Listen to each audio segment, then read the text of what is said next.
my name is Rosanna Falconer. I am a brand consultant, co-founder of Fashmash, and lover of all things colourful, especially tables. Today we're going to be making a festive table in a blue and white colour scheme. A little bit unusual for the festive season, but you don't need to be afraid of colour, especially in December when you need it most on those dark nights. To begin, I've got a white tablecloth, which is always the blank canvas on which you can put all your creativity. And then I'm going to be starting with some branches of pine and laying these out as a runner down the table. It's a centerpiece upon which you can then, it can form the base of whatever you put on top. They're really easy to pick up. These are just from my garden, and they just make everything feel Christmassy and seasonal, I feel. So now that that's down, remove a few of the pine needles that have escaped. They will just go on the floor for now. Now that's down, it's time to start thinking about the blues and whites. Now the blues and whites come from beautiful plates from Burleigh. And I'm going to place these down because also I find if you place the plates at this point, it can help you kind of centralise and also have that colour scheme straight at the forefront of your mind. I always love to do one plate on top of another, and the great thing here is that you can mix and match the patterns. So these are Palisade design plates from Burleigh, a new collection, collection 1, and it's an unusual design for Christmas. It's actually based on cell stem structure, but I think it looks very starry, so it actually made me think of long winter nights. And that's a 26 centimetre size. So on top of that, I'm going to place the hibiscus plate in 19 centimetres. Hibiscus for winter, not what you would normally have, but I love the contrast, and it's a little bit quirky and unusual for Christmas. And I love the way that the Palisade design frames the hibiscus design in the centre. Mixing up plates always looks so fun on a table. And yeah, it's quite artful. So there we go, that's the placement of the plates to get us started. Next, candles give so much atmosphere, particularly at this time of year, and I really love pillar candles. I've got 3 sizes here, so blues and whites, again playing off the plates. I'm going to place this large one in the centre, and then kind of balance these two either end. Working it into the pine, but making sure that it still stands up safely. And then I've got these little white ones, which I'll just place either side of the blues. Next, when it comes to candles, I really love votives, and LSA International do some really beautiful holders for tea lights. Tea lights are amazing, they last 8 hours, they're also very budget friendly, and these glass votives just cast a really beautiful light, and they're blue. Let me just grab these. I have 2 colours here, so a light and a darker one. This is kind of an ultramarine. I'm just going to place them in front of each plate so that it can illuminate the plate a bit more. And when I'm working with 2 colours, I kind of always, how do I describe it? I suppose I go odd numbers, so there's a dark blue opposite a light blue here, just so that it's not too matchy-matchy. Okay, so that's lighting, that's candles, those are done. Once those are lit and once the light is dimmed, it's going to look really beautiful and really atmospheric. I want to think a bit more about flowers now. Obviously it's December, this is not the time of year for beautiful peonies or garden roses. At Christmas, I would therefore go quite minimal on flowers because you can't really get the seasonality and the best of the best. But I have just got these really beautiful white roses, sweet avalanche roses, which are available at flower markets and at florists kind of throughout the year. And displayed like this, they're just really plump and really luscious. And I think they look very, very special, which is always important at a festive time. So I'm going to put those 2, and also they're really easy to arrange. I arrange these myself, I'm not a florist. I just put them in a low jar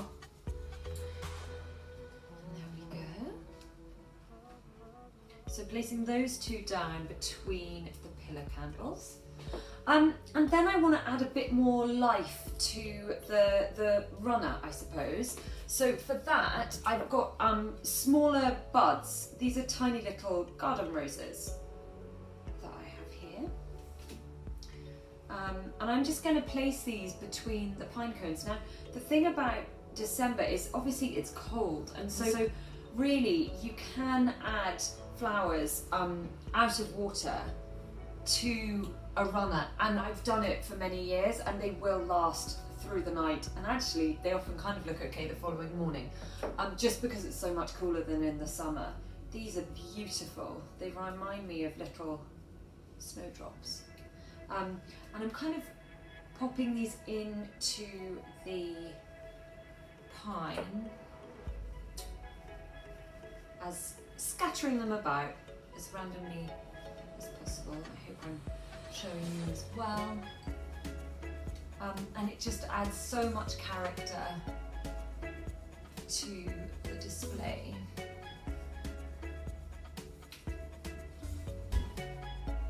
And I think that's really important, to always have lots of character on your tables. You know, your friends can tell when you've done something yourself and when you've put a little bit of effort into it. I think it feels really special, and they'll comment on it. And if you can also add personality into it, you know, like homemade Christmas crackers, do something special with the menus, hand write everything. People really notice, and I think at Christmas it's a great time of year to do that. Also, hopefully you at Christmas, it might just be family, but often you're mixing completely new friends because it's such a sociable time of year, and it can be a bit of an icebreaker if the host has put something personal on the table, and it's a bit of a talking point, you know? Okay, so those are scattered about now. Candles are done. It's time for cutlery. Oh, wait.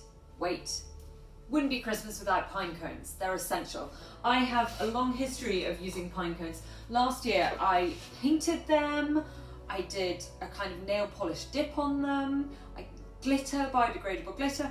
For this one, I just wanted to keep them really simple, and I'm plain pine cones and just placing them in between. I find little clusters work really well. So, and I use this with other kind of little natural additions. So at harvest, I might use figs and berries. In the summer, lemons and limes cut half through look really lovely. But when you're placing them, if you place little clusters of them, it's more attention grabbing, I suppose, and they become easier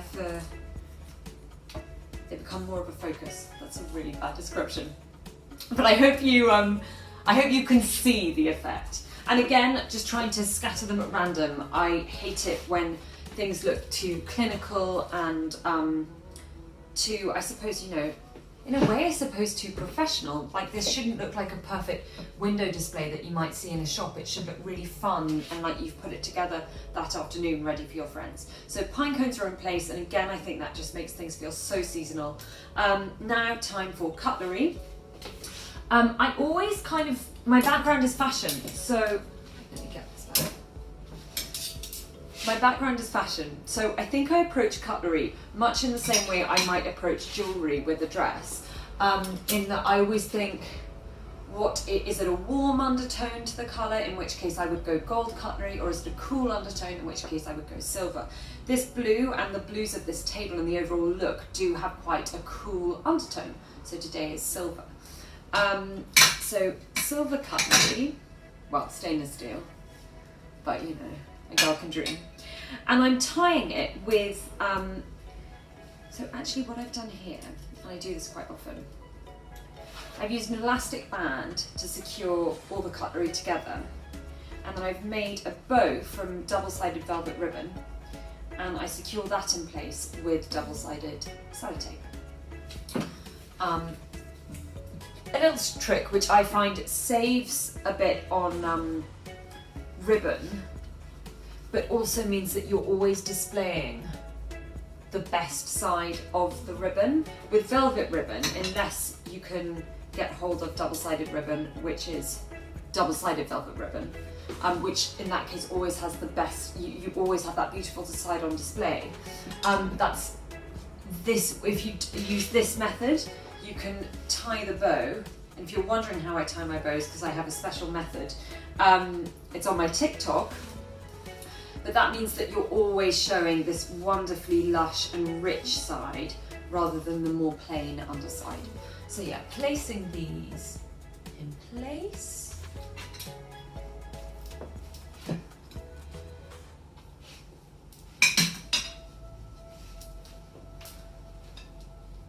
There we go.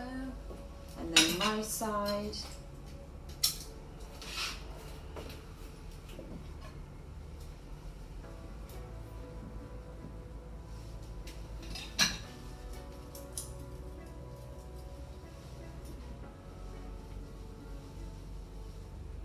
And one more which has fallen on the floor.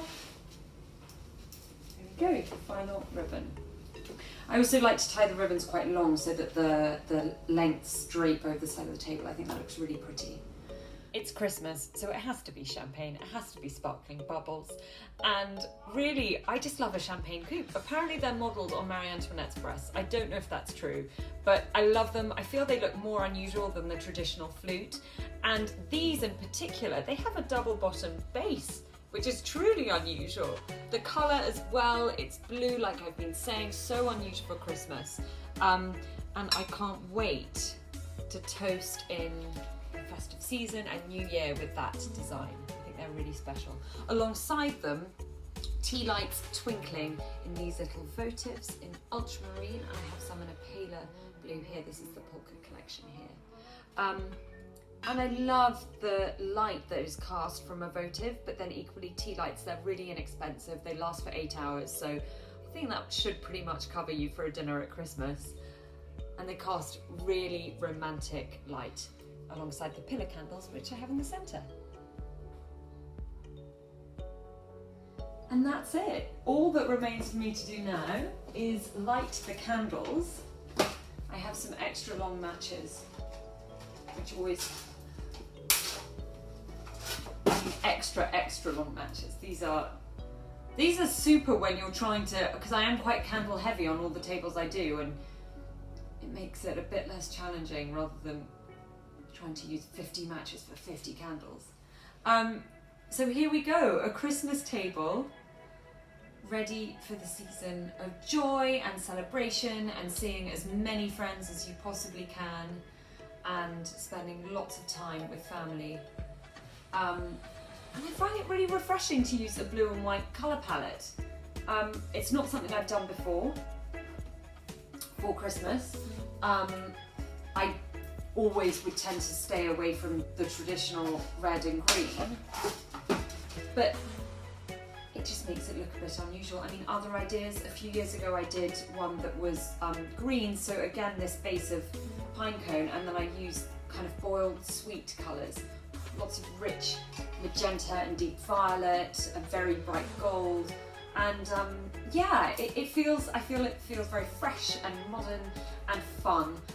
Just like in the way I dress, I like to dress my tables in a really fun way that gets people talking and makes them happy and sociable and chatty, because that is the most important thing. It's all about how much fun you have and how much fun your guests have. So a very happy festive season to you all, and I hope you have fun experimenting with colour, layering beautiful plates and using some very unique glassware. Thank you for watching.